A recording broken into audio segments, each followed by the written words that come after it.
আজ শুধু তোমাদের বিশ্বাস আছে, আর একদিন নিজে চোখে সচক্ষে দেখবে। আমরা বিশ্বাস করি মানুষ মারা যাবে, যেই দিন নিজেই মারা যাবেন সেই দিন ইয়াকিন অর্জিত হবে। হাক্কাল ইয়াকিন, ইলমাল ইয়াকিন, যে মৃত্যু সত্য, কবর সত্য, পরকাল সত্য, জান্নাত সত্য, জাহান্নাম সত্য, ফেরেশতা সত্য। এই অদৃশ্যের বিষয়ের উপর যত সর্বোচ্চ লেভেলের ঈমান অর্জিত হবে, যত সর্বোচ্চ লেভেলের ইয়াকিন অর্জিত হবে, আপনার আমলে, আখলাকে, চিন্তায়, চেতনায় তত পরিবর্তন সাধিত হবে। এটাই ইসলামের ভিত্তি। এই ঈমান বিল গায়বে ইয়াকিন না থাকার কারণেই আজকে মুসলমানরা ইসলামের বাহ্যিক বিষয়গুলোর উপর তো ঠিকই আমল করছে, কিন্তু হৃদয়ে ঈমান প্রবেশ না করার কারণে তারা মুনাফিক অবস্থায় জীবনযাপন করছে।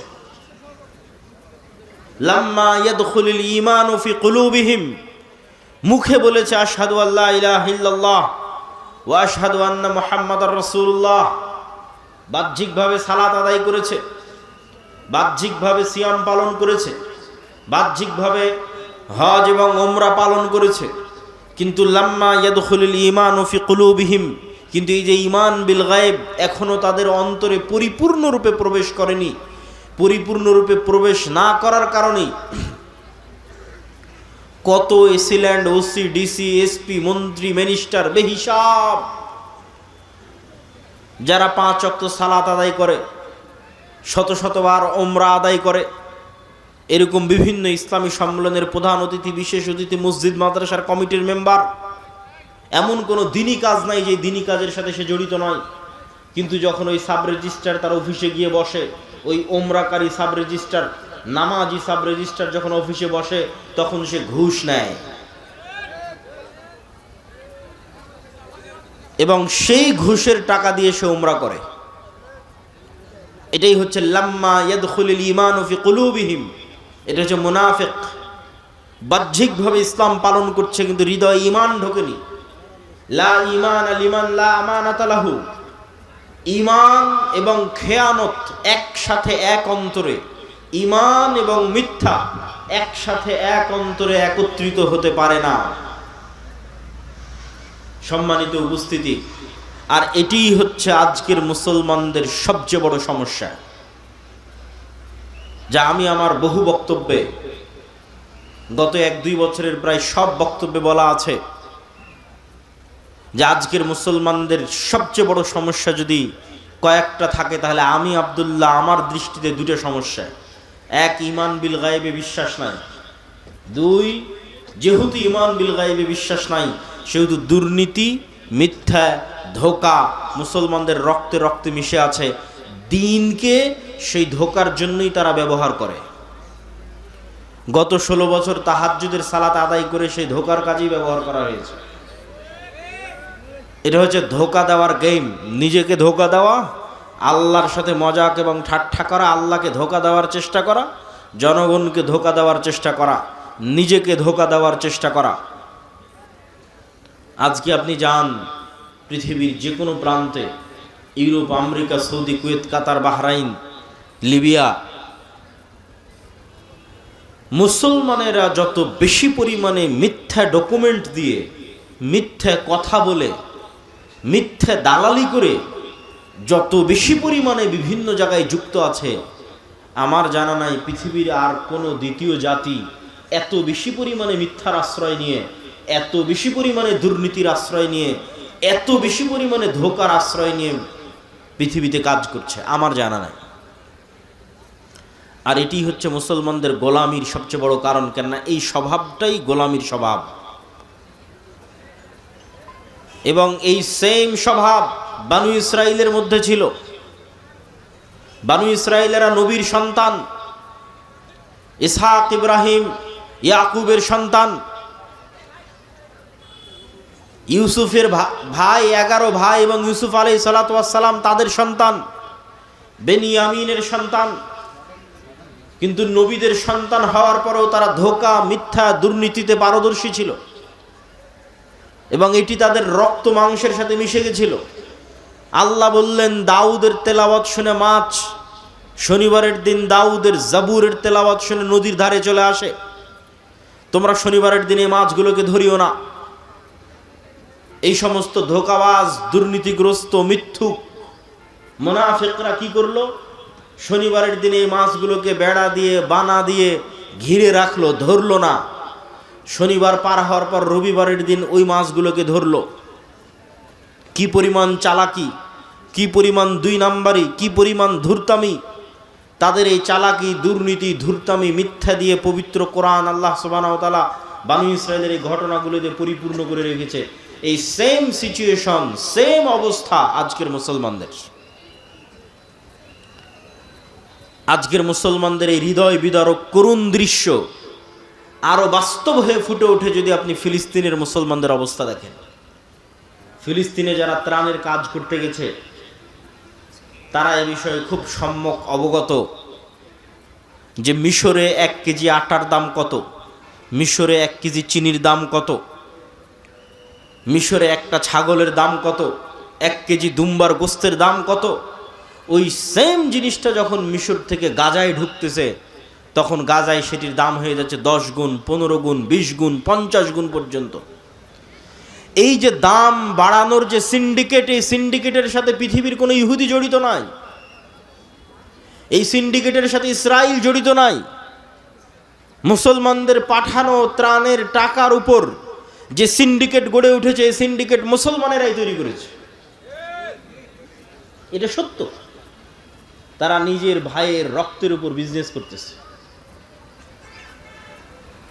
সম্মানিত উপস্থিতি, এই অবস্থা সারা বিশ্বের মুসলমানদের, যে মুসলমানদের মধ্যে নেতৃত্বের প্রকৃত গুণটা নাই, আর এই নেতৃত্বের প্রকৃত গুণ যেন তৈরি না হয় এই জন্য 2টা কালচার মুসলমানদের মধ্যে কন্টিনিউ রাখা আছে, যাতে মুসলমানেরা প্রকৃত নেতা হিসেবে কোনোদিন তাদের জন্ম না হতে পারে। প্রকৃত নেতা, নামকাওস্তে নেতা বলিনি, প্রকৃত নেতার জন্মগত গুণ, সে বলবে সত্য, করবে ন্যায়। যেই সত্যবাদী, ন্যায়পরায়ণ, সেই নেতা। পৃথিবীতে যেখানে যেখানে যে অবস্থায় আছে সে বাই ডিফল্ট জন্মগত আল্লাহর বাছাইকৃত নেতা। সত্যবাদী এবং ন্যায়পরায়ণ যদি হয়, আমানতদার যদি হয়। পৃথিবীর কোন নবী রাসূল মিথ্যুক অবস্থায়, দুর্নীতিবাজ, ধোঁকাগ্রস্ত অবস্থায় প্রেরিত হননি। জন্মগত সত্যবাদী, আমানতদার অবস্থায় প্রেরিত হয়েছেন। তাওহীদের দাওয়াত দিয়েছেন ওহী পাওয়ার পরে, কিন্তু জন্মগত এই গুণে তারা গুণান্বিত ছিলেন। কেন? এটা নেতার গুণ। কিন্তু মুসলমানদের মধ্যে যেন এই নেতৃত্বের গুণ তৈরি না হতে পারে, এই জন্য ডেমোক্রেটিক কালচার, গণতন্ত্রের কালচার মুসলমানদের মধ্যে দেওয়া আছে। কেন? গণতন্ত্র এমন এক কালচার যে এখানে এক দলের নেতা আর এক দলের নেতার বিরুদ্ধে মিথ্যা তো বলবেই। নিজ দলের একই আসনের মনোনয়ন প্রার্থী 1 জন, 5 জন, 10 জন নেতাও একই দলের নিজের আসনের প্রতিদ্বন্দ্বী মনোনয়ন প্রার্থীর বিরুদ্ধে মিথ্যা বলবে। কেননা মিথ্যা না বললে টিকতে পারবে না, চলতে পারবে না। গীবত, পরহিংসা না করলে টিকতে এবং চলতে পারবে না। তাহলে যে একবার মিথ্যা বলে ফেললো, যে মিথ্যার কালচারে একবার নিজেকে জড়িয়ে ফেললো, তার দ্বারা কোনোদিন প্রকৃত নেতৃত্ব হবে না।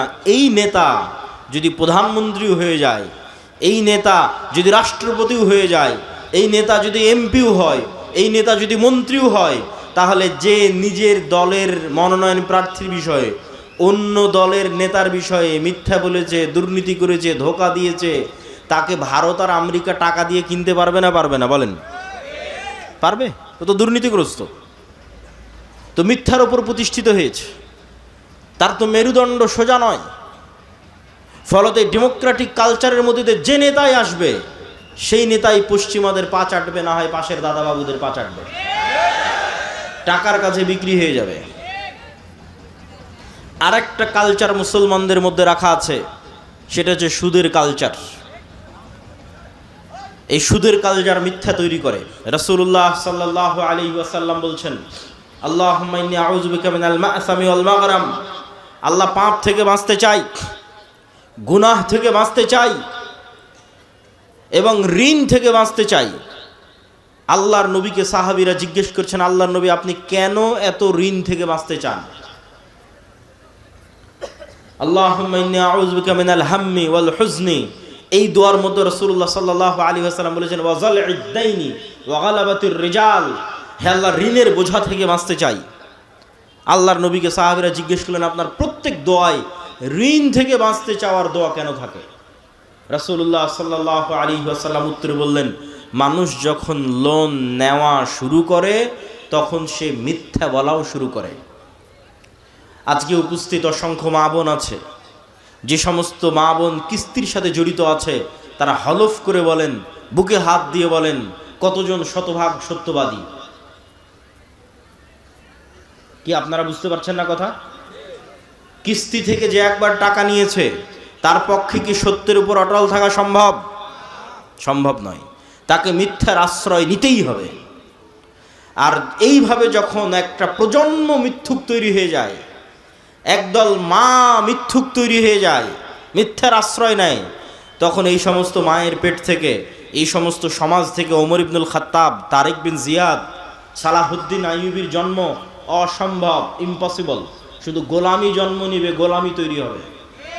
যারা মিথ্যার আশ্রয় নিয়ে নিজে বিক্রি হয়ে যাবে, দেশকে বিক্রি করে দিবে।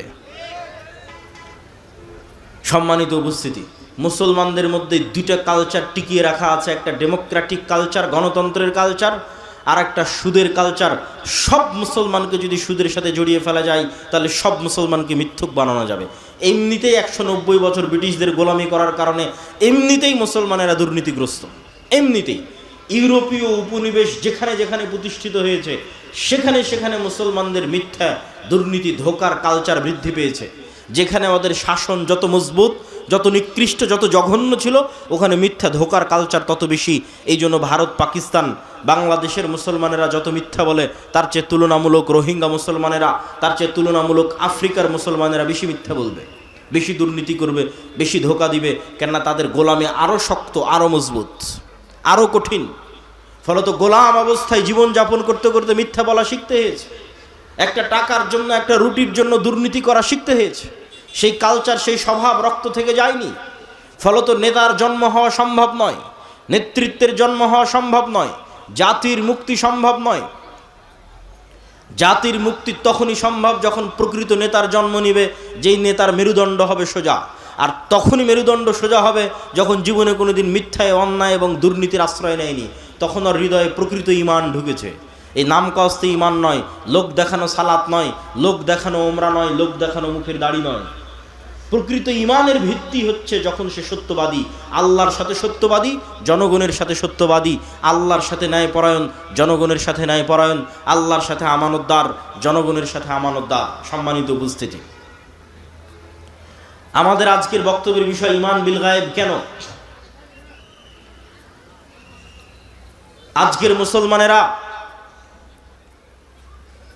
আজকের গাজার মুসলমানেরা ইসরায়েলের তুলনায় যত দুর্বল, আজকের সমগ্র বিশ্বের মুসলমানেরা আমেরিকা এবং ইসরায়েলের তুলনায় যত দুর্বল, মুসা আলাইহিস সালাতু ওয়াস সালাম তার চেয়ে শতগুণ দুর্বল ছিলেন, তার চেয়ে হাজার গুণ দুর্বল ছিলেন ফেরাউনের কাছে, ফেরাউনের তুলনায়। আপনাদের এই গোদাগাড়ি মাটি কাটার চরের একজন কৃষককে যদি বলা হয়, একজন রাখালকে যদি বলা হয়, একজন কাজের লোককে যদি বলা হয় যে তোমাকে দাওয়াত দিতে হবে ডোনাল্ড ট্রাম্পের কাছে গিয়ে, তাহলে আপনাদের এই মাটি কাটা গোদাগাড়ির একজন চরের মানুষ ডোনাল্ড ট্রাম্পের কাছে গিয়ে দাওয়াত দিবে। ওই ডোনাল্ড ট্রাম্পের কাছে এই মানুষ যত অসহায় তার চেয়ে বেশি অসহায় মুসা আলাইহিস সালাম ছিলেন। কেন? এই চরের মাটি কাটা গোদাগাড়ির এই চরের মানুষের নিজের জমি জায়গা আছে, নিজের বাপ মায়ের পরিচয় আছে, নিজের আত্মীয় স্বজন আছে, নিজের গ্রাম বাড়ি আছে। আর মুসা আলাইহিস সালাতু ওয়াস সালাম সেই গোলাম কওমের মেম্বার, যাদের প্রত্যেক পুরুষকে জবাইয়ের আদেশ দেওয়া আছে, যার পিতামাতার পরিচয় তিনি বুক ফুলিয়ে ফেরাউনের সামনে দিতে পারবে না, পিতামাতার পরিচয় গোপন রেখে ফেরাউনের বাড়িতে মানুষ হতে হয়েছে। মা তার পরিচয় মুখ ফুলিয়ে বলতে পারেনি এটা আমার সন্তান। সেই গোলাম কওমের সন্তান মুসা আলাইহিস সালাতু ওয়াস সালাম। শুধু কি তাই, মুসা আলাইহিস সালাতু ওয়াস সালামকে যখন নবী বানানো হচ্ছে তখন উনি মানুষের বাড়ির কাজের চাকর, 10 বছর থেকে একজন মানুষের বাড়িতে কাজ করতেছেন। শুধু কি তাই, মুসা আলাইহিস সালাতু ওয়াস সালামকে যখন নবী বানানো হচ্ছে তখন তিনি হত্যার আসামি, ফাঁসির দণ্ডপ্রাপ্ত আসামি। মুসা আলাইহিস সালাতু ওয়াস সালামকে সেই ব্যক্তির বিরুদ্ধে দাওয়াত দিতে পাঠানো হচ্ছে যেই ব্যক্তির কাছে তিনি ফাঁসির দণ্ডপ্রাপ্ত আসামি। শুধু কি তাই, যেই ব্যক্তির তিনি এক সময় নিমক খেয়েছেন, যেই ব্যক্তির বাড়িতে তিনি বড় হয়েছেন, তার বিরুদ্ধে তিনি কিভাবে দাঁড়াবেন, তার সামনে কিভাবে দাঁড়াবেন? না আছে বংশ পরিচয়, না আছে ব্যক্তি পরিচয়। সম্মানিত উপস্থিতি, মুসা আলাইহিস সালাতু ওয়াস সালাম আজকের আমার এবং আপনার তুলনায়, আমি তো উদাহরণ দিয়েই বলে দিলাম যে আপনাদের যে কোনো একজন উঠে এখন তাকে বলা হচ্ছে যাও ডোনাল্ড ট্রাম্পের কাছে দাওয়াত দাও, এইটা আজকের দুনিয়াবি বৈষয়িক দিক থেকে যত অসম্ভব, মুসা আলাইহিস সালাতু ওয়াস সালামের ফিরআউনের কাছে দাওয়াত দিতে যাওয়া ছিল তার চেয়ে বেশি অতুলনীয়, বেশি অসম্ভব। কিন্তু মুসা আলাইহিস সালাম পারলেন কিভাবে? মুসা আলাইহিস সালাতু ওয়াস সালামের সফলতার রহস্য কোথায়? মুসা আলাইহিস সালাতু ওয়াস সালাম তখনই সম্ভব ফিরআউনের সামনে বুক ফুলিয়ে দাওয়াত দেওয়া যখন মুসা আলাইহিস সালাতু ওয়াস সালামের অন্তরে ঈমান বিল গায়েব, ইয়াকিনের লেভেলে, যে চোখে যা দেখা যাচ্ছে তাই সব নয়, এর বাইরে আড়ালে গায়েব আছে, গায়েবী মদদ আছে, আল্লাহর ক্ষমতা, আল্লাহর অস্তিত্ব, আল্লাহর শক্তি, ফেরেশতার অস্তিত্ব, নূরের অস্তিত্ব, এগুলো সম্পর্কে যখন মুসা আলাইহিস সালাতু ওয়াস সালামের ইয়াকিন অর্জিত হবে, গায়েবের ওপর যখন মুসা আলাইহিস সালামের ইলমে ইয়াকিন হাসিল হবে, তখন মুসা আলাইহিস সালামের কাছে এই বিশাল ফিরআউনের সাম্রাজ্য একটা ধূলিকণার চাইতেও, একটা পিঁপড়ার চাইতেও দুর্বল মনে হবে। এবং ওই ইলমে ইয়াকিন আল্লাহ মুসা আলাইহিস সালাতু ওয়াস সালামকে দিয়েছিলেন। কিভাবে দিয়েছিলেন?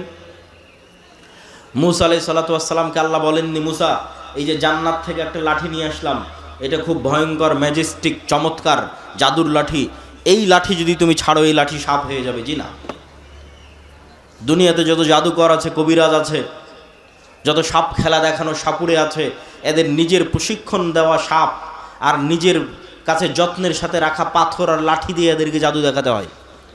আপনি একটা দিবেন, সেটা দিয়ে পারবে না।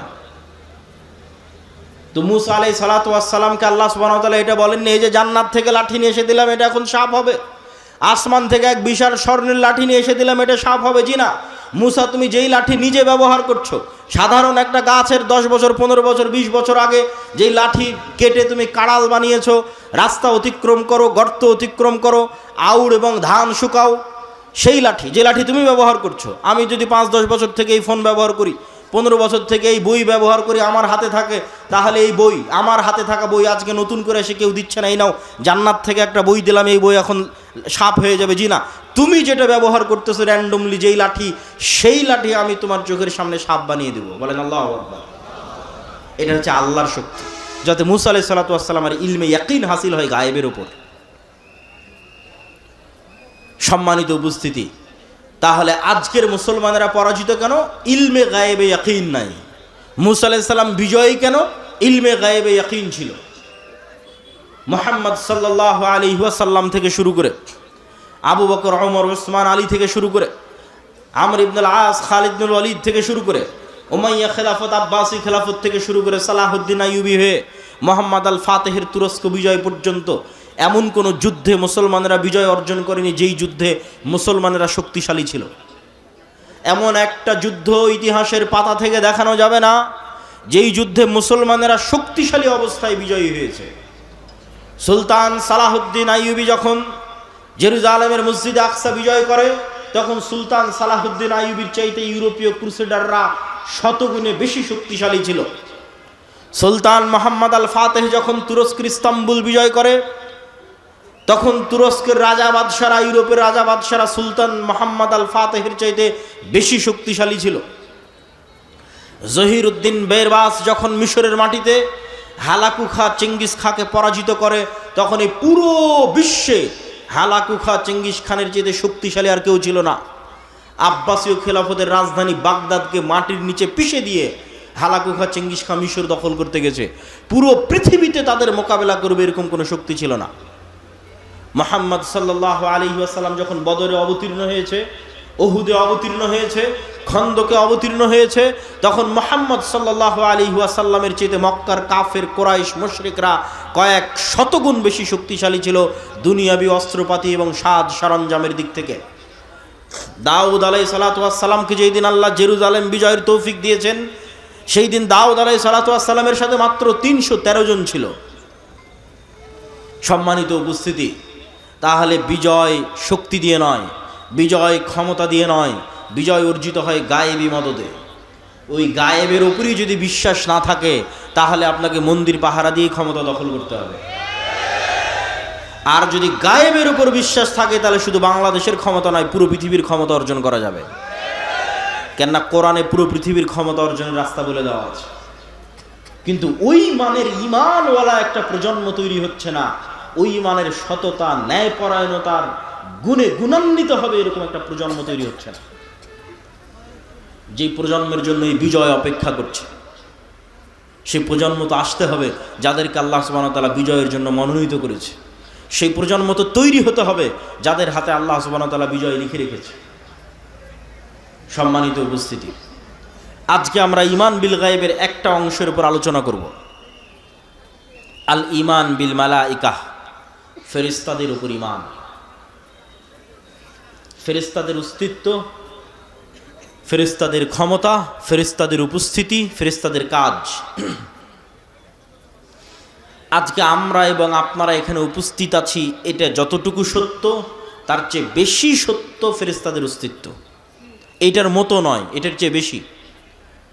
আপনি যদি আপনার পিতামাতার সন্তান হন তাহলে আপনার পিতামাতার অস্তিত্ব আপনার কাছে যত সত্য, আর আপনার পিতামাতার কাছে আপনি সন্তান হিসেবে সন্তানের অস্তিত্ব যত সত্য, তার চেয়ে বেশি সত্য আপনার সাথে আপনার পিতামাতার সাথে ফেরেশতা আছে। এটা বেশি সত্য।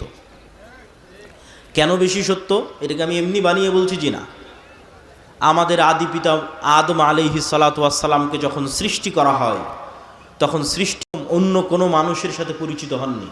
যে আদম, এই যে তোমাকে সৃষ্টি করলাম, এই যে তোমার বাপ মা, এই যে তোমার ভাই বোন, আর এই যে তোমার স্ত্রী, আর এই যে তোমার পুত্র। যেটা এখন আমরা হচ্ছে, যে আমরা জন্মের পরে প্রথম কার সাথে পরিচিত হচ্ছে, এটা আমার মা, এটা আমার বাপ, এটা আমার সন্তান, এটা আমার ভাই, এটা আমার বোন। জন্মের পরে এগুলোর সাথে আমরা প্রথম পরিচিত হই।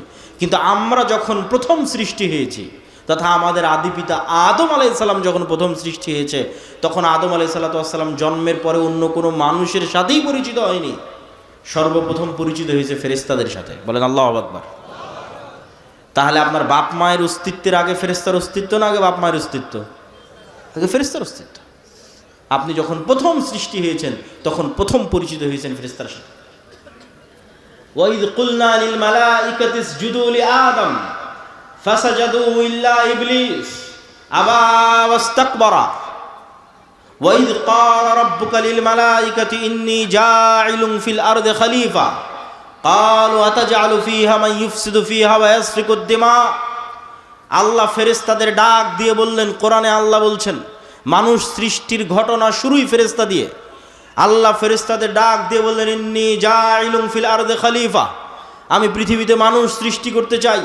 ফেরেশতারা উত্তরে বলল, আতাজআলু ফিহা মান ইউফসিদু ফিহা ওয়া ইয়াসফিকুদ দিমা, আপনি কি পৃথিবীতে এমন জাতি তৈরি করবেন যারা ফিতনা তৈরি করবে, রক্ত প্রবাহিত করবে, ফাসাদ তৈরি করবে? আমরা তো আপনার তাসবিহ তাহলিল করার জন্য আছি। আল্লাহ বললেন, আমি যা জানি তোমরা তা জানো না। তারপরে যখন আদম সৃষ্টি করা হয়ে গেল, আল্লাহ সুবহানাহু ওয়া তাআলা আদমকে যখন সকল জ্ঞান দিয়ে দিলেন, তারপরে ফেরেশতাদের সামনে যখন প্রমাণ করে দিলেন আদম জ্ঞানে শ্রেষ্ঠ তোমাদের চাইতে, তখন এবার আল্লাহ ফেরেশতাদের বলছেন যে ফেরেশতারা তোমরা সবাই আদমকে সিজদা করো। সম্মানিত উপস্থিতি, তাহলে এই যে আদম আলাইহিস সালাতু ওয়াস সালাম সৃষ্টি হওয়ার পর প্রথম ভিন্ন জগতের দুইটা প্রাণীর সাথে পরিচিত হয়েছে। এই ভিন্ন জগতের দুই প্রাণী সম্পর্কে জানাই এই পৃথিবীর গেম এবং খেলা জানার আসল রিয়ালিটি। এই দুই ভিন্ন জগতের প্রাণীর, একটা শয়তান, একটা ফেরেশতা। আপনাকে আল্লাহ সুবহানাহু ওয়া তাআলা যেই খেলা খেলতে পাঠিয়েছে, ওই খেলার যদি নিয়ম কানুন না জানেন তাহলে খেলে লাভ নাই, খেলতে পারবেন না। যখন ক্রিকেটের মাঠে খেলতে যাবেন তখন কিভাবে বল করলে ওয়াইড হয়, নো হয়, ছক্কা হয়, ফোর হয়, আর ফুটবল খেলতে গেলে ফাউল হয়, প্লান্টিক হয়, আউট হয়। এই যদি নিয়ম না জানা থাকে তো প্লেয়ার খেলতে পারবে না। তো আমরা যে পৃথিবীতে আছি, এই পৃথিবীতে আমাদের পাঠানোর যে ঘটনা আল্লাহ কোরআনে তুলে ধরেছে, আল্লাহ সুবহানাহু ওয়া তাআলা পৃথিবীতে পাঠানোর যে ঘটনা তুলে ধরেছে, সেটার মধ্যে পৃথিবীর গেম, সিক্রেট যে গেম, যে খেলা, ওটা লুকিয়ে আছে। সেটা যুক্তই আছে অদৃশ্য দুই প্রাণীর সাথে, একটা শয়তান, একটা ফেরেশতা। মানুষের সাথে যুক্তই নাই। আল্লাহ বর্ণনাই শুরু করেছেন এইভাবে। ইবলিস শত্রু হয়ে গেল। আল্লাহ সুবহানাহু ওয়া তাআলা কুল নাহবিতু বা'দুকুম লিবা'যিন আদু। আল্লাহ সুবহানাহু ওয়া তাআলা বলেন, আজকে তোমরা নেমে যাও, আসমান থেকে নেমে যাও, জান্নাত থেকে নেমে যাও। আজ থেকে তোমরা একজন আর একজনের শত্রু। ফাইম্মা ইয়াতিয়ান্নাকুম মিন্নি হুদান ফামান তাবিআ হুদায়া ফালা খাউফুন আলাইহিম ওয়ালা হুম ইয়াহজানুন। তোমরা একজন আর একজনের শত্রু, তবে আমার পক্ষ থেকে হেদায়েত আসবে, হেদায়েতের নূর আসবে। এই নূর দিয়ে যাদের কালব আলোকিত হবে, যাদের হৃদয় এই নূরের আলোতে আলোকিত হবে, তাদের জন্য এই শয়তান কোনো ক্ষতি করতে পারবে না। আর যাদের কালব এই নূরের আলোয় আলোকিত হবে না, এই শয়তান তাদের সবচেয়ে বড় শত্রু, আদুউম মুবিন, সবচেয়ে বড় শত্রু। আর একমাত্র প্রকৃত বন্ধু হচ্ছে ফেরেশতা, আর একমাত্র শত্রু হচ্ছে শয়তান। যে আপনার নামে মিথ্যা অপবাদ দিয়েছে, জমি দখল করে নিয়েছে, টাকা মেরে নিয়েছে, ওর চেয়ে বড় শত্রু শয়তান। আর যে আপনার সাথে রাত দিন আড্ডা দিচ্ছে, আপনাকে বিড়ি সিগারেট খাওয়ার দাওয়াত দিচ্ছে, ওর চাইতে আপনার হিতাকাঙ্ক্ষী প্রকৃত বন্ধু হচ্ছে ফেরেশতা। এই দুইটা সম্পর্কে জানাই হচ্ছে এই পৃথিবীর গেমের আসল রহস্য। খেলতে পারবেন ভালো যদি জানা থাকে। এই জন্য গায়েব সম্পর্কে জ্ঞান অর্জন করতে হবে। গায়েবের জ্ঞান ওহির মাধ্যমে সম্ভব। সম্মানিত উপস্থিতি, আমাদের আলোচ্য বিষয় ঈমান বিল মালায়েকা, ফেরেশতা। ফেরেশতারা নূরের তৈরি। নূর অন কাইন্ড অফ লাইট, এক প্রকারের আলো যা পৃথিবীতে বিরাজমান অস্তিত্বশীল। ঠিক এই আলো যেমন পৃথিবীতে বিরাজমান অস্তিত্বশীল, সূর্যের আলো যেমন বিরাজমান অস্তিত্বশীল, নূরের আলো পৃথিবীতে বিরাজমান অস্তিত্বশীল। তবে নূরের আলো সূর্যের আলো নয়। নূরের আলো এই লাইট, বৈদ্যুতিক লাইটের আলো নয়। এটা এক প্রকারের আলো যা পৃথিবীতে অস্তিত্বশীল, যেমন সূর্যের আলো অস্তিত্বশীল, যেমন এই লাইটের আলো অস্তিত্বশীল। এবং এই নূর মানুষের কালবে তৈরি হয়, কানে তৈরি হয়, চোখে তৈরি হয়। মানুষের ডানে বামে, সামনে নিচে উপরে সর্বত্র নূর তৈরি হয়। মানুষের আমল নূর তৈরি করে। কোরআন নূর, দ্বীন ইসলাম নূর। এই নূর সম্পর্কে রাসূলুল্লাহ সাল্লাল্লাহু আলাইহি ওয়াসাল্লাম বলছেন, আল্লাহুম্মা আউযু বিনূরি ওয়াজহিকাল্লাযী আশরাকাত লাহুদ দুলুমাত ওয়া সালুহা আলাইহি আমরুদ দুনিয়া ওয়াল আখিরাহ। হে আল্লাহ, আপনার চেহারা যেই নূর দিয়ে ঢাকা আছে, সেই নূরের দোহাই দিয়ে আপনার কাছে পরিত্রাণ চাচ্ছি, যেই নূরের উপর আসমান এবং জমিনের সকল কাজ একটা আর একটার সাথে কানেক্টেড, যেই নূরের মাধ্যমে। হিজাবুহু নূর লাউ কাশাফাহু লা আহরাকাত সুবহাত ওয়াজহি। আল্লাহর চেহারার পর্দা হচ্ছে নূর। আল্লাহ এবং সৃষ্টিজীব, আল্লাহ এবং আসমান জমিন, এই দুইটার মধ্যে আর হিসেবে, পার্থক্যকারী হিসেবে সারা আসমান এবং জমিনে বিরাজমান আছে নূর। এটাই গায়েব। যদি এই নূরের পর্দা সরিয়ে নেওয়া হতো, লাউ কাশাফাহু লা আহরাকাত সুবহাত ওয়াজহি, তাহলে আল্লাহর চেহারার তাজাল্লিতে আসমান এবং জমিন জ্বলে পুড়ে ছারখার হয়ে যেত। এই নূর সম্পর্কে রাসূলুল্লাহ সাল্লাল্লাহু আলাইহি ওয়াসাল্লাম বলেন, আল্লাহুম্মা জাআল ফি কলবি নূরা। হে আল্লাহ, আমার হৃদয়ে নূর তৈরি করে দেন। ওয়া ফি সামঈ নূরা, আমার কানে নূর তৈরি করে দেন। ওয়া ফি বাসরি নূরা, আমার চোখে নূর তৈরি করে দেন। আমার সামনে পিছনে ডানে বামে সর্বত্র নূর তৈরি করে দেন। তাহলে নূর এমন একটা অস্তিত্বশীল বিষয় যা তৈরি হতে পারে। আপনার চোখের পাওয়ার যেমন ধরা পড়ে, বাস্তবে তো ধরা পড়ে না। বাস্তবে তো দেখলে চোখ ঠিকই আছে, কিন্তু মেশিনে দেওয়ার পর যখন ধরা পড়ে যে চোখের পাওয়ার কমে গেছে, কাজের বাস্তবায়নে যখন অনুভূতি দেখেন যে না, আমি কম দেখতে পাচ্ছি, তো আপনার চোখের পাওয়ারের কম বেশি যেমন সত্য, আপনার চোখে নূর আছে অথবা নাই এটা তার চেয়ে বেশি সত্য। আপনার হার্টবিট যেমন কাঁপতেছে, রক্ত যেমন প্রবাহিত হচ্ছে, এই রক্তের প্রেসার চোখে দেখা যায় না, কিন্তু যখন ঠিকই যন্ত্র ধরা হচ্ছে, তখন রক্তের প্রেশার উঠে আসতেছে। শরীরের তাপমাত্রা চোখে দেখা যায় না, কিন্তু যখন ঠিকই থার্মোমিটার ধরা হচ্ছে তখন উঠে আসতেছে। এই থার্মোমিটারে শরীরের তাপমাত্রা যত সত্য, এই রক্তের প্রেশার যত সত্য, এই হার্টবিট যত সত্য, এই হার্টের মধ্যে নূর তৈরি হয় তার চেয়ে বেশি সত্য। সম্মানিত উপস্থিতি, আমি বলিনি, রাসূলুল্লাহ সাল্লাল্লাহু আলাইহি ওয়াসাল্লামের হাদিসের অনুবাদ করছি। এটাই গায়েব। এই গায়েব সম্পর্কে যত জ্ঞান অর্জন করবেন তত আপনার জন্য এই পৃথিবীতে চলা সহজ হয়ে যাবে। আজকে এখানে আব্দুর রাজ্জাক বিন ইউসুফ, আব্দুল্লাহ বিন আব্দুর রাজ্জাক আসবে, এটা শোনার পর যারা এখানে উপস্থিত হয়েছেন তাদের অন্তরে বিন্দু মাত্র হলেও নূর আছে, এই জন্য এখানে উপস্থিত হতে পেরেছে। আর যারা শোনার পরও, কোনো কাজ না থাকার পরও, জরুরি প্রয়োজন না থাকার পরও আসেননি, খোঁজ নিয়ে দেখেন, বিশেষ করে যদি 3 জুমা পরস্পর মিস দিয়ে থাকে, তাহলে খাতামাল্লাহু আলা কুলুবিহিম, ওর অন্তরে চুল পরিমাণও নূর নয়, ওটা একটা মৃত হৃদয়। এইভাবে আমাদের হৃদয়ে, আমাদের চোখে, আমাদের কানে, ডানে বামে নূর আছে, নূর তৈরি হয়। আল্লাহ সুবহানাহু ওয়া তাআলা কোরআনকে নূর বলছেন। মা কুনতা তাদরি মাল কিতাব ওয়ালাকিন মা কুনতা তাদরি মাল কিতাব ওয়ালাল ঈমান ওয়ালাকিন জাআলনাহু নূরান নাহদি বিহি মান নাশা। হে আল্লাহর নবী, আপনি জানতেন না কিতাব কাকে বলে, আপনি জানতেন না ঈমান কাকে বলে। আমি আল্লাহ কোরআনকে নূর বানিয়ে দিয়েছি, যেই নূরের আলোয় আলোকিত হয়ে মানুষ রাস্তা খুঁজে পাবে। যত কোরআন পড়বেন তত নূর তৈরি হবে। দিন নূর। আল্লাহ সুবহানাহু ওয়া তাআলা বলছেন, ইউরিদুনা লিইউতফিউ নূরাল্লাহ ওয়াল্লাহু মুতিম্মু নূরিহি। কাফের এবং মুশরিকেরা চায় আল্লাহর নূরকে ফু দিয়ে নিভিয়ে দিতে, আর আল্লাহ আল্লাহর নূরকে সারা পৃথিবীতে বিজয়ী করবেন, প্রতিষ্ঠিত করবেন। বলেন আল্লাহু আকবার। এই নূর হচ্ছে ইসলাম। ওয়াহি নূর। আল্লাহ সুবহানাহু ওয়া তাআলার পক্ষ থেকে যে ওয়াহি এসেছে, কোরআন ওয়াহি, ইসলাম ওয়াহি, এই ওয়াহি নূর। এই নূরকে আল্লাহ সুবহানাহু ওয়া তাআলা বিজয়ী করেই ছাড়বেন পৃথিবীতে। আল্লাহ নিজে বলছেন পবিত্র কোরআনে। সম্মানিত উপস্থিতি, ঠিক তেমনি আমি যেটা বললাম যে আপনাদের সৎ আমল নূর তৈরি করে। ঠিক যেমন আপনারা মোবাইলের ব্যাটারিতে চার্জ দিয়ে সারাদিন ব্যবহার করলেন, সারা রাত চার্জ দিলেন, সারাদিন ব্যবহার করলেন, ঠিক এই দুনিয়াতে আমলের মাধ্যমে আমরা নূর রিসিভ করি, নূর জমা করি, নূর তৈরি করি। আর এই গায়েবের পর্দা উন্মোচন হওয়া মাত্র, তথা মৃত্যু এসে যাওয়া মাত্র, মৃত্যু আসা আর গায়েবের পর্দা উন্মোচিত হওয়া শেষ। তথা মৃত্যু আসার পর থেকে আপনি গায়েবের জগতে চলে গেছেন, যেটা এতদিন বিশ্বাস করতেন সেই জগতে চলে গেছেন। ওই জগতে যাওয়ার পর থেকেই এই দুনিয়াতে করা আমলের প্রভাব দেখতে পাবেন।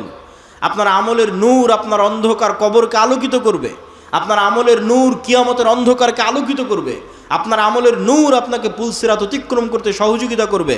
আল্লাহ সুবহানাহু ওয়া তাআলা কোরআন মাজিদে বলছেন, ওয়াল্লাযীনা আমানু মাআহু নূরুহুম ইয়াসআ বাইনা আইদিহিম ওয়া বিআইমানিহিম। যারা ঈমান আনয়ন করেছে তাদের নূর কিয়ামতের মাঠে তাদের ডানে বামে বিচ্ছুরিত হবে। ইয়াওমা তারাল মুমিনিনা ওয়াল মুমিনাত নূরুহুম ইয়াসআ নূরুহুম বাইনা আইদিহিম ওয়া বিআইমানিহিম। মুমিন এবং মুমিনারা কিয়ামতের মাঠে দেখতে পাবে তাদের আমলের নূর তাদের ডানে এবং বামে বিচ্ছুরিত হচ্ছে। আজকে যখন আপনি ওযু করছেন তখন আপনি নূর তৈরি করছেন। এই নূর আজ দেখা যাচ্ছে না, যদিও বাস্তবে অস্তিত্বশীল আছে, কিন্তু গায়েব দেখা যাচ্ছে না, নূরই গায়েব। কিন্তু যখন কিয়ামতের মাঠে যাবেন তখন এই ওযুর অঙ্গ প্রত্যঙ্গগুলো নূরের আলোয় আলোকিত থাকবে। বলেন আল্লাহু আকবার। এটা আপনার দুনিয়াতে করা ওযুর প্রভাব কিয়ামতের মাঠে দেখা যাবে। দুনিয়াতে ওযু করে যে নূর জমা করেছেন সেই নূর কিয়ামতের মাঠে প্রকাশিত হবে। এই নূর অস্তিত্বশীল, এই নূর বাস্তব। সম্মানিত উপস্থিতি, সেই নূরের তৈরি হচ্ছে ফেরেশতা। ফেরেশতারা হচ্ছে সেই নূরের তৈরি। এবং মানুষের রূহ, ইবনুল কাইয়িম রাহিমাহুল্লাহ বলছেন, মানুষের রূহ নূরুন লতীফ। নূরের একটা সূক্ষ্ম প্রকার হচ্ছে মানুষের রূহ। এই জন্য দেখা যায় না, এই জন্য ধরা যায় না। সম্মানিত উপস্থিতি, তাহলে নূর যদি পৃথিবীতে অস্তিত্বশীল থাকে, বিরাজমান থাকে, ফেরেশতারা যদি পৃথিবীতে অস্তিত্বশীল থাকে, বিরাজমান থাকে, আমি আপনি দেখি না কেন? আমি আপনি ধরতে পারি না কেন? বিজ্ঞানের যন্ত্র ধরতে পারে না কেন? আবিষ্কার করতে পারে না কেন? আজ থেকে 100 বছর আগে এই মাটিকাটা গ্রামে যে মানুষ মারা গেছে, সেই মানুষকে যদি আপনি এখন উঠিয়ে বলেন যে শোনো, আমি কথা বলবো এখানে, আর আমার কথা এখন সাথে সাথে ঢাকায় গিয়ে বাজবে। আমি কথা বলবো এখানে, বাজবে ঢাকায় সাথে সাথে, আর আমি কথা বলবো এখানে, বাজবে সৌদি আরবে, আমেরিকা, ইউরোপে সাথে সাথে, 1 সেকেন্ড দেরি হবে না। বিশ্বাস করবে না। এটা তার কাছে গায়েব ছিল। আজ থেকে 100 বছর আগে যারা পৃথিবী থেকে চলে গেছে, এটা তাদের কাছে গায়েব। আর আল্লাহ আমাদের জন্য এই নিয়ামত উন্মোচন করে দিয়েছে। কথা বলছি এখানে, এই লাইভে ক্যামেরায় আমেরিকায় যে বসে আছে সেও শুনতে পাচ্ছে আমার কথা এখান থেকে ইনস্ট্যান্ট ভেসে উড়ে আমেরিকা গিয়ে বাজতেছে। 100 বছর আগে মানুষ এটা বিশ্বাস করতো না। অথচ যেই ওয়েভ, যেই মাইক্রোওয়েভ, রেডিও ওয়েভ, আলোর তরঙ্গের মধ্যে দিয়ে মানুষের আওয়াজ এবং মানুষের দৃশ্য ট্রান্সফার হচ্ছে, আলোর গতির সাথে ট্রান্সফার হচ্ছে, এই ওয়েভের মধ্যে ডাটা ধারণ করার ক্ষমতা তথা মানুষের আওয়াজ ধারণ করার ক্ষমতা, মানুষের দৃশ্য ধারণ করার ক্ষমতা আল্লাহ যেদিন পৃথিবী সৃষ্টি করেছিলেন ওই দিন থেকেই ছিল, মানুষ জানতো না, ওই দিন থেকেই ছিল। আজ এসে মানুষ আবিষ্কার করেছে কিরে, এই আলোর তরঙ্গ তো ডাটা ধারণ করে, যেটার উপর আজকের ইন্টারনেট দাঁড়িয়ে আছে, যেটার উপর আজকের আধুনিক মোবাইল কম্পিউটারের সভ্যতা দাঁড়িয়ে আছে, শুধু এই আলোর মাইক্রোওয়েভ, রেডিও ওয়েভের মাধ্যমে ডাটা ট্রান্সফার করা। অথচ আমরা কত বোকা দেখেন, সবসময় ফোনে কথা বলতেছি, আমেরিকা, ইউরোপ, লন্ডন সব জায়গায় কথা বলতেছি ফোনে, সাথে সাথে সেখানে আমাদের কথা পৌঁছে যাচ্ছে। অথচ এটা বিশ্বাস করতেছি না যে এই কথা আল্লাহও সাথে সাথে শুনতে পাবেন। আরে মানুষের তৈরি প্রযুক্তির মাধ্যমে, আল্লাহর দেওয়া সিস্টেম ব্যবহার করে সাথে সাথে কথা পৌঁছে যাচ্ছে আমেরিকায়, আর মানুষ বিশ্বাস করে না যে তার কথা সাথে সাথে আল্লাহ সুবহানাহু ওয়া তাআলা শুনতে পাচ্ছেন। যদিও আল্লাহ এই সিস্টেমের মুখাপেক্ষী নন, আল্লাহ সুবহানাহু ওয়া তাআলা এগুলো থেকে পবিত্র এবং আরও ঊর্ধ্বে। কিন্তু মানুষ যদি এত দূর পারে তাহলে আল্লাহ কত দূর পারতে পারেন? মানুষ যদি এত দূর পারে তাহলে আল্লাহ সুবহানাহু ওয়া তাআলা কত দূর পারতে পারেন? মানুষ যদি এত দূর পারে। এটা দিয়ে কি বলছিলাম, যে এটাই 100 বছর আগে গায়েব ছিল। তাহলে আপনি দেখতে পান না, আপনি বুঝতে পান না, তার মানে পৃথিবীতে না, এটা মিথ্যা কথা। আজ থেকে 100 বছর আগে একটা মানুষ যদি বলে থাকে কথা এখানে বলবো, বাজবে আমেরিকায়, এটা অসম্ভব, তাহলে এটা মিথ্যা কথা। কেন? তার জ্ঞানের স্বল্পতার কারণে সে জানতো না, জ্ঞানের স্বল্পতার কারণে সে বুঝতো না। তাহলে যা জানেন না, যা বুঝেন না, যা দেখেন না, তা বাস্তবে না, এটা মিথ্যা। এবং বর্তমান পৃথিবীতে এমনও উদাহরণ দেওয়া সম্ভব, যেই উদাহরণগুলো আপনাকে বুঝতে সহযোগিতা করবে যে না, পৃথিবীতে এখনো এমন কিছু আছে যা মানুষ জানতে পারে না, মানুষের বিজ্ঞানও জানতে পারে না। যেমন কুকুরের ঘ্রাণ শক্তি মানুষের চাইতে 10,000 গুণ বেশি। এখানে যে মাইকগুলো আছে, আমি কোনো সেন্ট এই মাইক থেকে পাচ্ছি না, কোনো সেন্ট নাই। এই প্লাস্টিকের এই যে বোতল, এটার থেকেও কোনো সেন্ট পাচ্ছি না। তা আমি যদি বলি যে এই মাইকের কোনো গন্ধ নাই, এটা মিথ্যা কথা। আমি যদি বলি এই পানির কোনো গন্ধ নাই, এটা মিথ্যা কথা। অত সূক্ষ্ম লেভেলের গন্ধ নেওয়ার ক্ষমতা আমার নাই। এই মাইকটাই আপনি একটা কুকুরের নাকের সামনে রাখেন, দিয়ে রাজশাহীর সাহেব বাজারে ফেলে আসেন, এখানকার মাটি কাটার কুকুর ওই রাজশাহীর সাহেব বাজারে এই মাইক খুঁজে বের করে নিয়ে আসবে। শুধু কি তাই, একটা ক্যান্সার সেলের পর্যন্ত গন্ধ, ক্যান্সারের কোষের পর্যন্ত গন্ধ কুকুর ধারণ করতে পারে। করোনা ভাইরাসের মতো সূক্ষ্ম জিনিসের গন্ধ কুকুর ধারণ করতে পারে। 1 গুণ 2 গুণ বলা নাই তো, মানুষের চেয়ে 10,000 গুণ বেশি বলা আছে, যে 10,000 গুণ বেশি সক্ষম। মানুষ এখনো এই লেভেলের কোনো যন্ত্র আবিষ্কার করতে পারেনি, এই জন্য মানুষ কুকুরকেই কাজে লাগায়।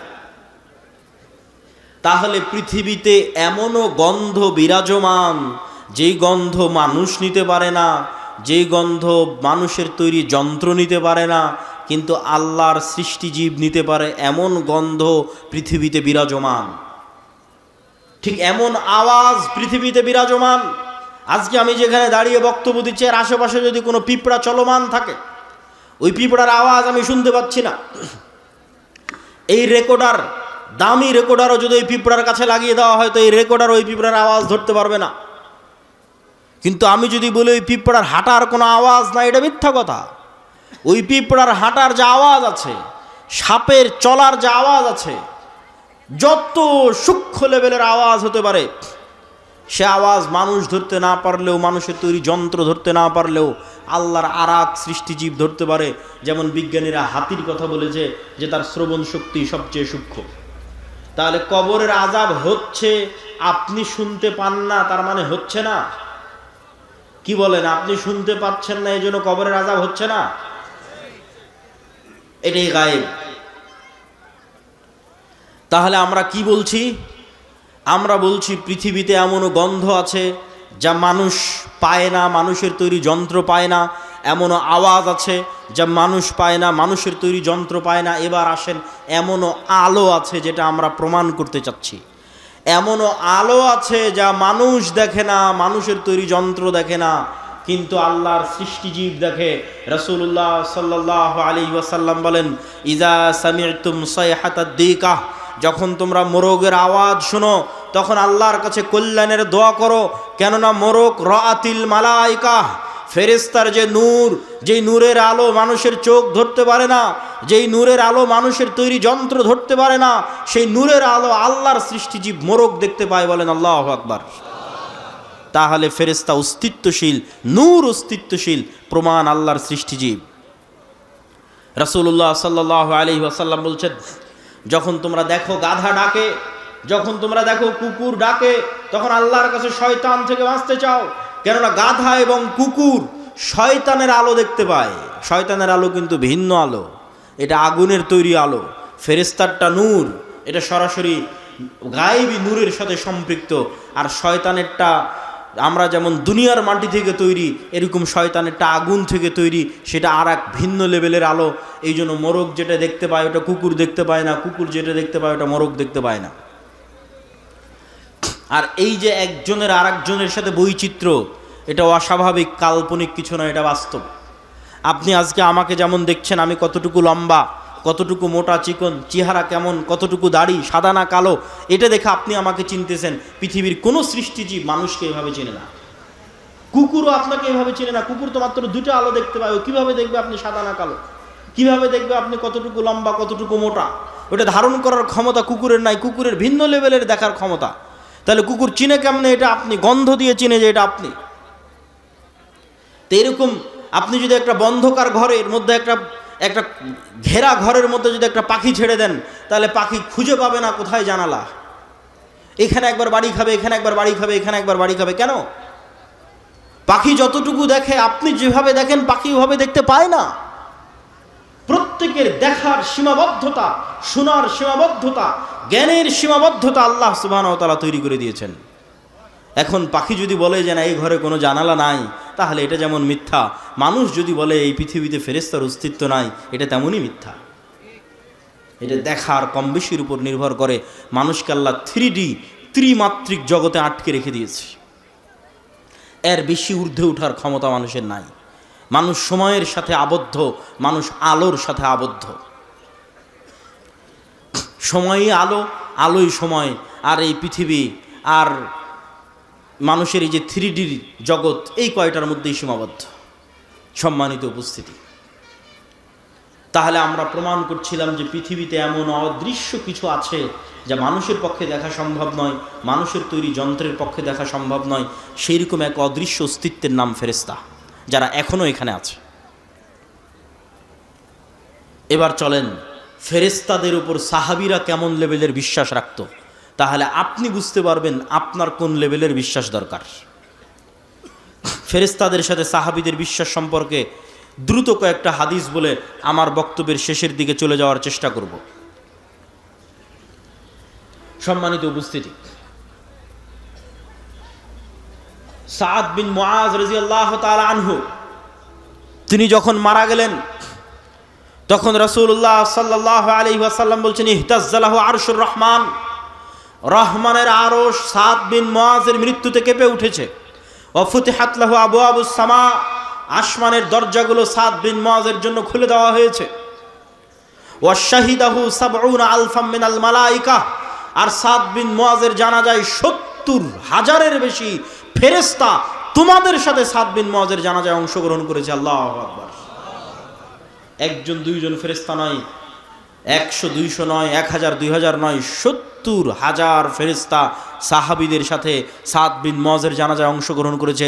রাসূলুল্লাহ সাল্লাল্লাহু আলাইহি সাল্লাম বলছেন, আসমানের দরজা খোলার কথা শুনলে, আসমানে উঠে যাওয়ার কথা শুনলে আমাদের কাছে মনে হয় না জানে এটা কত কঠিন, কত অসম্ভব। অথচ সকল ধর্মীয় গ্রন্থ একমত।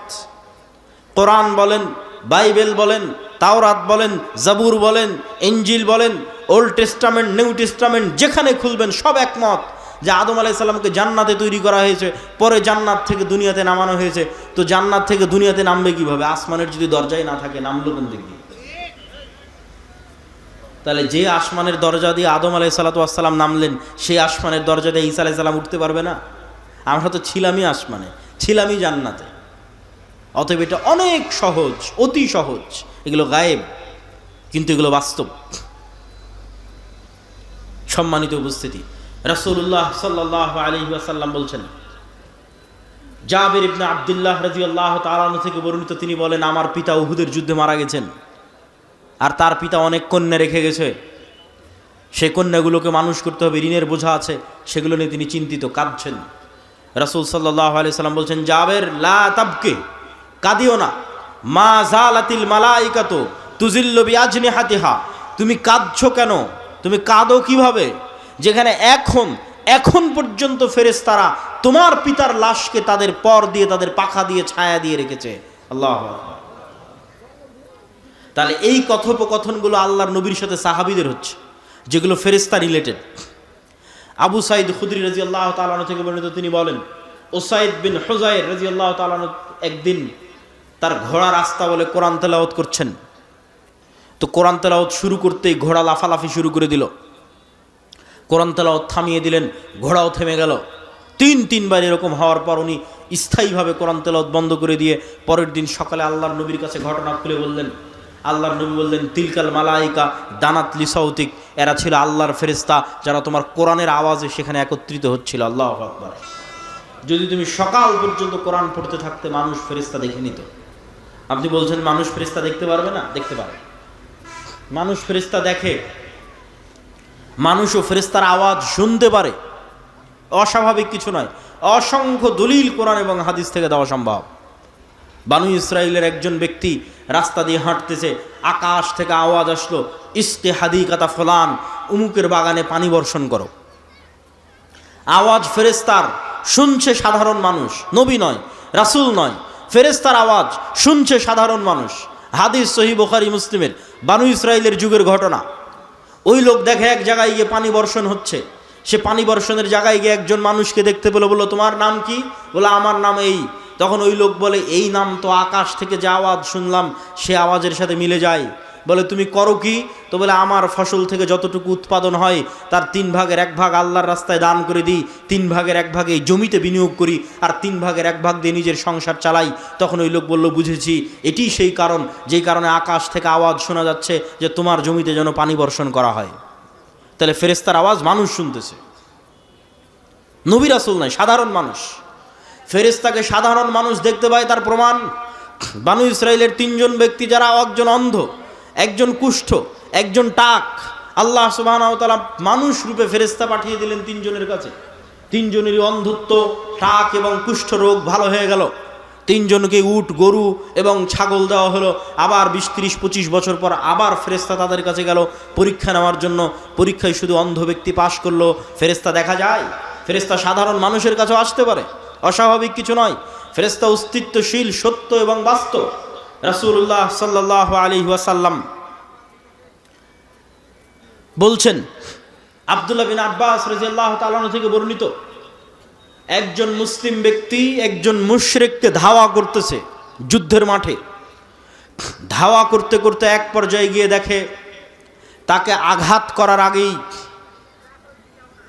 ওই মুশরিক উল্টে পড়ে আছে এবং তার আহত স্থান থেকে, ক্ষত স্থান থেকে রক্ত বের হচ্ছে।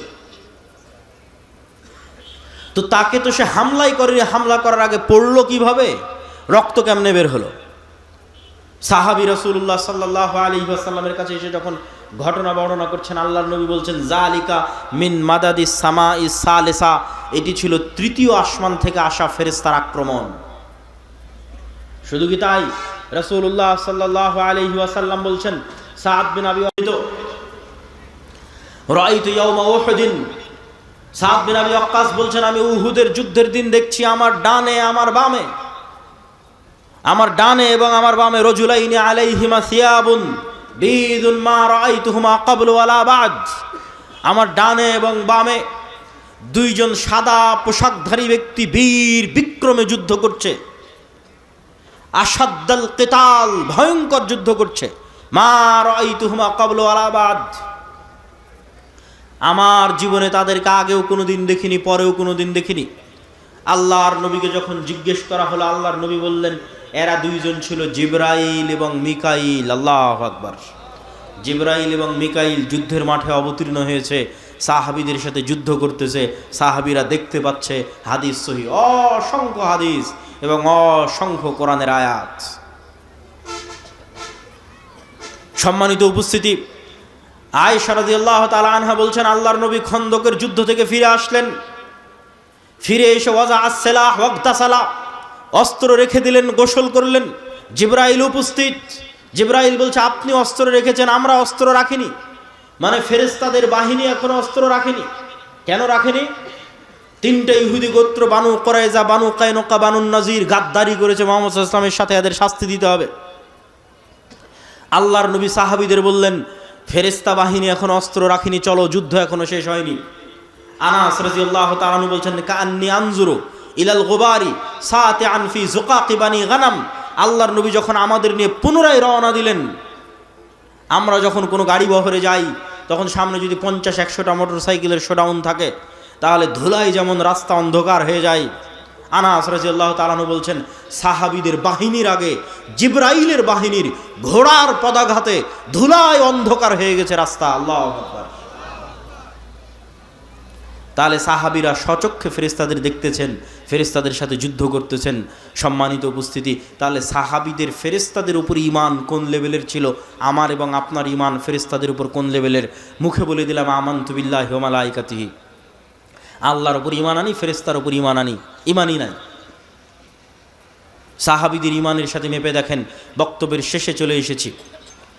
বক্তব্যের শেষে এতটুকু বলতে চাই, শয়তান মানুষের শত্রু, ফেরেশতা মানুষের বন্ধু। আপনি যাকে যতটুকু অ্যাক্সেস দিবেন, আপনার ওয়াইফাইয়ের অ্যাক্সেস যেভাবে দেন, কিউআর কোড স্ক্যান যেভাবে শেয়ার করেন, যাকে যতটুকু অ্যাক্সেস দিবেন সে আপনার আশেপাশে সেভাবেই থাকবে।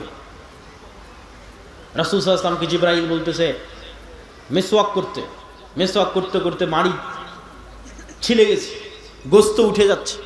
আল্লাহর নবীর মতো পবিত্র মুখে যদি জিবরাইলের কষ্ট হয়, আর আপনারা যারা এখানে উপস্থিত আছেন, আপনাদের এই গোদাগাড়ি মাটি কাটার মানুষ যারা প্রতিদিন বিড়ি আর সিগারেট টানতেছে, ওর মুখের মধ্যে শয়তান আছে না ফেরেশতা আছে? আল্লাহর নবীর পবিত্র মুখে যদি জিবরাইলের এত কষ্ট হয়, তাহলে বিড়ি আর সিগারেটের গন্ধে ফেরেশতা আসবে? বিড়ি সিগারেটের গন্ধে ফেরেশতা আসবে? অসম্ভব। তাহলে সিদ্ধান্ত আপনার, আপনি কাকে জায়গা দিচ্ছেন। বাড়িতে ঢোকার সময় যদি সালাম দিয়ে প্রবেশ করেন, বিসমিল্লাহ বলে খাবার খান, টয়লেটে প্রবেশ করেন দোয়া করে, বাড়ি থেকে বের হন দোয়া পড়ে, ওযু করেন, 5 ওয়াক্ত সালাত আদায় করেন, তাহলে ওখানে ফেরেশতার রাজত্ব, নূরের রাজত্ব, হৃদয়ে প্রশান্তি, বাড়িতে শান্তি।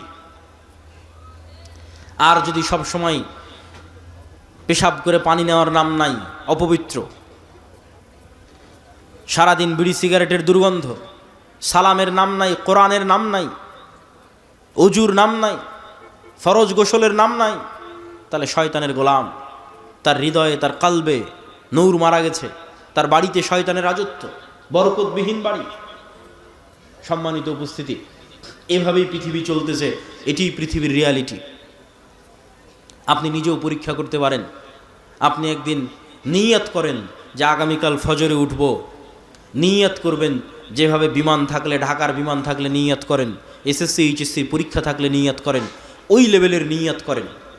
নিয়ত করার পর আপনাকে মোবাইলের অ্যালার্মও দেওয়া লাগবে না, মানুষকে বলাও লাগবে না যে আমাকে ফজরে উঠিয়ে দিও, কেননা রাসূল সাল্লাল্লাহু আলাইহি ওয়াসাল্লাম বলছেন, কেউ যদি আয়াতুল কুরসি পড়ে পবিত্র অবস্থায় ঘুমানোর সুন্নাত অনুযায়ী ঘুমায়, তাহলে ফজর পর্যন্ত আল্লাহর পক্ষ থেকে একজন ফেরেশতা তার মাথার কাছে দায়িত্ব পালন করে। আল্লাহু আকবার। তাহলে ফজরে উঠাতে আপনাকে অ্যালার্মও লাগবে না, ফজরে উঠাতে মানুষও লাগবে না, কেন আপনার মাথার কাছে ফেরেশতা দায়িত্বরত আছে। আমি বলিনি, রাসূল সাল্লাল্লাহু আলাইহি সাল্লাম বলছেন, বাস্তবে আপনি পরীক্ষা করে দেখতে পারেন। সম্মানিত উপস্থিতি, বক্তব্যের শেষে চলে এসেছি। আজকের বক্তব্যের সারমর্ম কি? আমাদের একটা প্রজন্ম দরকার, যেই প্রজন্ম ঈমান বিল গায়েবের উপর ইয়াকিন রাখবে, তাহলে ওদের কোনোদিন কম্প্রোমাইজ করা লাগবে না। সাহাবীরা যখন যুদ্ধের মাঠে গেছে, স্বচক্ষে ফেরেশতার সাহায্য দেখে কেউ যদি যুদ্ধ করতে যায় তাহলে দুনিয়াবী শক্তির উপর জীবনে ভরসা করবে না, ও তো স্বচক্ষে ফেরেশতার সহযোগিতা দেখেছে, আল্লাহর পক্ষ থেকে পাঠানো ফেরেশতা। সম্মানিত উপস্থিতি, তাহলে ঈমান বিল গায়েবে ইয়াকিন লাগবে, আর নেতৃত্বের তৈরি হওয়া লাগবে, একটা প্রজন্ম লাগবে, যে প্রজন্ম ন্যায়পরায়ণতা, সত্যবাদিতা, আমানতদারিতার উপর বড় হবে, যেই প্রজন্মের ঈমান বিল গায়েবে ইয়াকিন থাকবে, যেই প্রজন্ম আল্লাহর নবী এবং আল্লাহর দিনে চুল পরিমাণ কম্প্রোমাইজ করবে না। পাশের দাদাবাবুরা তাদের ওই গোমূত্র পানকে, তাদের ওই গোবরপূর্ণ দিন এবং ধর্মকে, ভ্রান্ত দিনকে, যেই দেশ তৈরি হয়েছিল সেকুলারিজমের উপর, ধর্মনিরপেক্ষ মতবাদের উপর, সেই রাষ্ট্রে তারা কট্টর হিন্দুত্ববাদ প্রতিষ্ঠা করেছে। আর যেই বাংলাদেশ 47-এ ইসলামের উপর প্রতিষ্ঠিত হয়েছে, সেই বাংলাদেশের সব রাজনৈতিক দল, সেই বাংলাদেশের সব মুসলমানেরা বলে, না আমরা অনেক বড় সেকুলার, আমরা অনেক বড় ধর্মনিরপেক্ষ মতবাদে বিশ্বাসী, আমরা কেউ মৌলবাদী নই। এই ভয়টা কোথায় থেকে তৈরি হয়? নিজের দিনের উপর এই কঠোরতা আসে না কেন? ইবনে খালদুন বলেছেন, রাষ্ট্র আসাবিয়া ছাড়া তৈরি হওয়া সম্ভব নয়। দিনের উপর যে যত কট্টর, যেই দিন বাংলাদেশের মুসলমানেরা তাদের দিনের উপর কট্টর হয়ে যাবে, ওই দিন বাংলাদেশ স্বাধীন হয়ে যাবে। এটা হলো স্বাধীনতার একমাত্র মূলনীতি, আসাবিয়া, নিজের দিনের উপর কঠোর হওয়া, শেষ, স্বাধীন। আর যতদিন কম্প্রোমাইজ করে বলবে যে না আমি সেকুলার, আমি ধর্মনিরপেক্ষ, আমি অমুক, ছাড় দিবে, এদের ঈমান এখনো ঠিক হয়নি, ঈমান বিল গায়েবে এখনো বিশ্বাস নাই, ঈমান বিল গায়েবে বিশ্বাস তৈরি হয়নি। তাহলে ঈমান বিল গায়েবে বিশ্বাসওয়ালা, ইয়াকিনের লেভেলে বিশ্বাসওয়ালা, সৎ এবং ন্যায়পরায়ণ একদল প্রজন্ম লাগবে, যারা আমল সালেহের মাধ্যমে আসমান থেকে গায়েবী মদদ কেটে নিয়ে আসতে পারবে। সালাত সেই আমল সালেহ যা আসমান থেকে গায়েবী মদদ কেটে নিয়ে আসে। রাতের সালাত সেই আমল সালেহ যা আসমান থেকে গায়েবী মদদ কেটে নিয়ে আসে। জিকির সেই আমল সালেহ যা আসমান থেকে গায়েবী মদদ কেটে নিয়ে আসে। এই জন্য যুদ্ধের মাঠেও সালাত আদায় করতে হয়। কেননা দুনিয়াবী শক্তি দিয়ে মুসলমানদের বিজয় সম্ভব নয়। দুনিয়াবী শক্তি দিয়ে মুসা আলাইহিস সালামের বিজয় হয়নি, দুনিয়াবী শক্তি দিয়ে অতীতেও কোনোদিন মুসলমানদের বিজয় হয়নি। মুসলমানদের লাগবে ঈমান বিল গায়বি ইয়াকিন, লাগবে সত্যবাদী আমানতদার একদল প্রজন্ম, যারা আমল সালেহ দিয়ে আসমান থেকে গায়বী মদদকে টেনে নিয়ে আসতে পারবে। তাদের হাতে ইসলামের বিজয় সূচিত হবে। আল্লাহ সুবহানাহু ওয়া তাআলা কবুল করুক। বক্তব্যের শেষে চলে এসেছি। এই যে আপনাদের সাথে সাক্ষাৎ, এই যে আপনাদের সাথে মোলাকাত, এটা যদি অস্থায়ী একদিনের সাক্ষাৎ হয় তাহলে হবে না, এটাকে স্থায়ী রূপ দিতে হবে। আর এই স্থায়ী রূপ দেওয়ার এক নম্বর বড় মাধ্যম মাসিক আল ইতিসাম। কোথায় বছরে বাংলাদেশের 600-র অধিক উপজেলায় আমরা কয়দিন যাব, কতবার, কিভাবে যাব? পুরো বছরে যদি 100টা প্রোগ্রামও করি তবুও এক বছরে 600টা উপজেলায় যাওয়া যাবে না। তাহলে আপনার এখানে একবার না দুইবার না তিনবার মিস হতেই পারে। যেমন গতবার আমাদের আসা হয়নি, আবারও হয়তো সামনে 1-2-3 বছর না আসা হতে পারে। কিন্তু মাসিক আল ইতিসাম যদি আপনার বাড়িতে যাই, তাহলে প্রতি মাসে আমি আব্দুল্লাহ নিজে মাসিক আল ইতিসামে 3টা লেখা লিখি, সম্পাদকীয় লিখি, মিন্নাতুল বাড়ি লিখি, স্বাভাবিক একটা প্রবন্ধ লিখি। এই জন্য আজকে যারা এখানে উপস্থিত হয়েছেন, মনে করছেন আমাদের থেকে জ্ঞান নেওয়া প্রয়োজন, আমাদের সাথে সম্পৃক্ত থাকা প্রয়োজন এবং এটা দাবি, এটা হওয়া উচিত, প্রত্যেকে অনুরোধ জানাবো অন্তত মাসিক আল ইতিসাম নিয়ে যাবেন। 2 নম্বর সম্পৃক্ত হওয়ার উপায় আমাদের বই। যে বই থেকে আজকের আলোচনা করছিলাম সেটাও আমার লেখা বই, জানি না কয় কপি আজকে থাকবে। আল্লাহর পথে যাত্রা এই বইয়ের নাম। এটা ঈমান বিল গায়েবের উপরই লেখা, ওখান থেকে আলোচনা করতেছিলাম।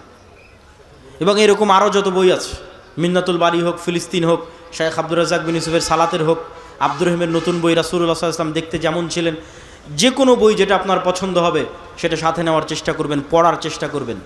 এই উম্মাত পড়ার উম্মাত। ইকরা বিসমি রাব্বিকাল্লাযী খালাক, ইকরা ওয়া রাব্বুকাল আকরাম। এই উম্মাত জ্ঞানের উম্মাত, জ্ঞানের উপরই টিকে থাকতে হবে। তিন, আমাদের সাথে স্থায়ী সম্পৃক্ত হওয়ার মাধ্যম মক্তব। এই গোদাগাড়ি অঞ্চলে আমি কত সফর দিয়েছি মক্তবের জন্য, জানি না এখন কয়টা মক্তব চলে। যারা প্রোগ্রামের আয়োজক তারাও মক্তব নিয়ে চিন্তা ভাবনা দায়িত্ব পালন করে কিনা সেটাও জানি না, কিন্তু আমার কাছে ওটাই গুরুত্বপূর্ণ, ওটাই দামি। আমি একদিনের এক ঘন্টার বক্তব্যে না আপনাকে সূরা ফাতিহা শিখাতে পারলাম, না দোয়া শিখাতে পারলাম, কিছুই পারিনি। কিন্তু আপনার গ্রামে যদি মক্তব চলে তাহলে প্রতিদিন ওখানে দোয়া কোরআন এগুলো শিখবে, আর সেগুলোর সাদাকায়ে জারিয়া আমরা রাজশাহীতে বসে ঘরে বসে পাবো। এটাই তো জীবনের সবচেয়ে বড় সফলতা। এই সাদাকায়ে জারিয়ার নেশাই তো আমরা পাগল, সেটা তৈরি করার জন্য আপনাদের পিছিয়ে এত পরিশ্রম, কিন্তু বুঝাতে পারি না। অতএব মক্তব যদি থাকে আরও স্ট্রং করা, না থাকলে আরও বিভিন্ন জায়গায় তৈরি করা। ট্রেনিংয়ের জন্য জামিয়া সালাফিয়া দাওয়া ইলাল্লাহর কাছে পাঠানো, 600 মক্তবের ইমাম ট্রেনিং নিয়েছে। আজকে এখনও 30-এর অধিক মক্তবের ইমাম ট্রেনিংয়ের জন্য জামিয়া সালাফিয়া ডাঙ্গিপাড়া বাবা রাজশাহীতে আছে। এই সমস্ত ট্রেনিংয়ের জন্য যে সমস্ত ইমামেরা আসে তাদের যাতায়াত খরচ আমরা দিই, থাকা খাওয়া খরচ আমরা দিই। সম্মানিত উপস্থিতি, 3 নম্বর উপায় হচ্ছে প্রতিষ্ঠানকে জামিয়া সালাফিয়ার সাথে অধিভুক্ত করা। যে কোনো প্রতিষ্ঠান, জামিয়া সালাফিয়া বাংলাদেশের শ্রেষ্ঠতম, বৃহত্তম, অন্যতম, দেশি বিদেশি ছাত্র শিক্ষক, উন্নত সিলেবাস, পড়াশোনা সব দিক থেকে বাংলাদেশের টপ 5 টপ 10 শিক্ষা প্রতিষ্ঠানগুলোর একটি।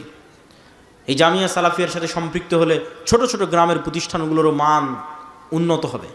শিক্ষা এবং জ্ঞানের মাধ্যমেই আমাদের বিপ্লব নিয়ে আসতে হবে। অতএব শিক্ষা এবং জ্ঞানকে গুরুত্ব দিতে হবে। 4 নম্বর, সুদের বিরুদ্ধে যুদ্ধ। সুদ মিথ্যুক বানায়, এই জন্য কর্জে হাসানা। যদিও আমরা পরীক্ষামূলক শুরু করেছি, 30-এর কাছাকাছি মানুষকে আমরা কর্জে হাসানা দিয়েছি। ইসলামে বিলাসী পণ্যের জন্য সুদযুক্ত ঋণ তো বহুদূরের কথা, কর্জে হাসানা নেওয়ারও কোনো দলিল খুঁজে পাওয়া কঠিন। বিলাসী পণ্য মানে বাড়ি মাটির আছে ভেঙে ইটের তৈরি করব। বিলাসী পণ্য মানে বাড়িতে ফ্রিজ নাই ফ্রিজ কিনবো। বিলাসী পণ্য মানে বাড়িতে এসি নাই এসি কিনবো। এগুলো বিলাসী পণ্য। এগুলো সুদের টাকা দিয়ে কিনা তো বহু পরের কথা, কর্জে হাসানা দিয়েও কিনা যাবে কিনা এটার প্রমাণ কোরআন হাদিস থেকে দেওয়া কঠিন আছে। তাহলে কর্জে হাসানাটা কখন নেওয়া যাবে? কর্জে হাসানা নেওয়া যাবে যখন বিপদে পড়েছেন, অ্যাক্সিডেন্ট করেছেন, মেয়ের বিয়ে দিবেন, তখন কর্জে হাসানা। আর কখন নেওয়া যাবে? যখন একটা ব্যবসা শুরু করতে চাচ্ছেন, ব্যবসায়িক প্রয়োজনে আটকে গেছেন, তখন কর্জে হাসানা। বিলাসী পণ্যের জন্য সুদের ঋণ বহু পরে কর্জে হাসানাও জায়েজ হবে কিনা, যে একটা মানুষ জিজ্ঞেস করবে যে আল্লাহ আমি কর্জে হাসানা দিয়ে এসি কিনবো, এটা জায়েজ হবে কিনা এটা আমি জানি না। আমি ইসলামিক ফাইন্যান্স নিয়ে পড়েছি, আমার জানা নাই ইসলামের মূলনীতি এটার সাথে যায় কিনা। আর এই বিলাসী পণ্যগুলোতে লোন দেওয়ার কারণেই ইসলামী ব্যাংক আর ইসলামী ব্যাংক থাকতে পারেনি। কেননা কনভেনশনাল ব্যাংক বিলাসী পণ্যে লোন দিচ্ছে, সারা পৃথিবী ক্রেডিট কার্ড দিচ্ছে, আসো খরচ করো। বিকাশ বলতেছে 50,000 টাকা তুমি বিনা ডকুমেন্টস জমা দিয়ে খরচ করতে পারবা। মানে যে কোনো মূল্যে আপনাকে লোনের ফাঁদে ফেলে শয়তানের দাসত্বে, মিথ্যার দাসত্বে আপনাকে নিয়ে যাওয়া, এই পুরো পৃথিবী এরকম হায়নার মতো হয়ে আছে। অতএব অল্পে তুষ্ট না থাকলে, ইমান না বাঁচাতে চাইলে আপনি এই সুদের বেড়াজাল থেকে বাঁচতে পারবেন না। এটির জন্য আমাদের মুসলিম বাইতুল মাল কর্জে হাসানা। আর এই কর্জে হাসানা প্রজেক্টে আমরা কোনো দান নেই না। যে সমস্ত মানুষেরা বিভিন্ন ব্যাংক ব্যালেন্সে টাকা জমা রেখেছে, বিকাশ নগদে টাকা ফেলে রেখেছে, যেখান থেকে কোনো লাভ ইন্টারেস্ট নিতে চায় না, তারা আমাদের মুসলিম বাইতুল মালে টাকা জমা রাখতে পারে। সেইটারই অল্প কিছু পরিমাণ আমরা কর্জে হাসানা দিয়ে আবারও যখন তাদের ফেরতের দরকার তখন আমরা আবার ফেরত দিয়ে দিই। আলহামদুলিল্লাহ অনেক মানুষ মুসলিম বাইতুল মালে তাদের টাকা জমা রেখেছে, যখন প্রয়োজন হচ্ছে তখন উঠিয়ে নিচ্ছে। আমরা চাচ্ছি যে কর্জে হাসানার কালচারটা তৈরি হোক, কর্জে হাসানার এই বিশ্বস্ততায় আস্থায় দেওয়া এবং নেওয়ার কালচারটা তৈরি হোক। তাহলে সমাজ থেকে সুদকে দূর করা যাবে। আল্লাহ সুবহানাহু ওয়া তাআলা আমাদের উপস্থিত জনগণ যারা আজকে এখানে উপস্থিত হয়েছেন সকলকে আজকের এই বক্তব্য থেকে জ্ঞান অর্জন করার এবং শিক্ষা নেওয়ার, ফেরেশতার সাথে বন্ধুত্ব, শয়তানের সাথে শত্রুতা, এই মূলনীতিতে যতদিন চলবেন জীবনে সফল হবেন। এই মূলনীতিতে চলার আল্লাহ সুবহানাহু ওয়া তাআলা আমাদের তৌফিক দান করুক। ওয়া আখিরু দাওয়ানা আনিল হামদুলিল্লাহি রাব্বিল আলামিন। আসসালামু আলাইকুম ওয়া রাহমাতুল্লাহি ওয়া বারাকাতুহু।